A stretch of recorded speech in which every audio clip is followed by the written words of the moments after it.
ಜಲಾವೃತಗೊಂಡ ಕಾರವಾರ ಸಾರಿಗೆ bus depot. Uttara Kannada ಜಿಲ್ಲೆಯಲ್ಲಿ ಸುರಿಯುತ್ತಿರುವ ಭಾರೀ ಮಳೆಗೆ ಜಿಲ್ಲೆಯಲ್ಲಿ ಅವಾಂತರ ಸೃಷ್ಟಿಯಾಗಿದೆ.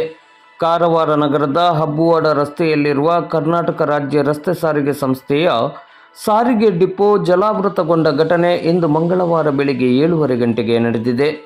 ಇಲ್ಲಿ ಸಾಕಷ್ಟು ಪ್ರಮಾಣದಲ್ಲಿ ಬಸ್ ನಿಲುಗಡೆಯಾಗಿದ್ದು, ನೀರನ್ನು ಹೊರತೆಗೆಯಲು ಸಾರಿಗೆ ಸಂಸ್ಥೆಯ ಸಿಬ್ಬಂದಿಗಳು ಹರಸಾಹಸ ಪಡುತ್ತಿದ್ದಾರೆ.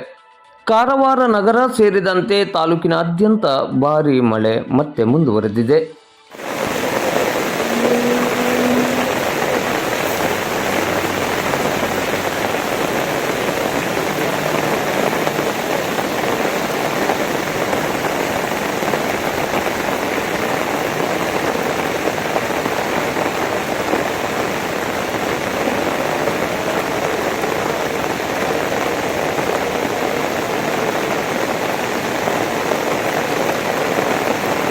उदाहरण में गुस्सी चला रही है टंकी का वो ಏನೇನು ಆತಂತ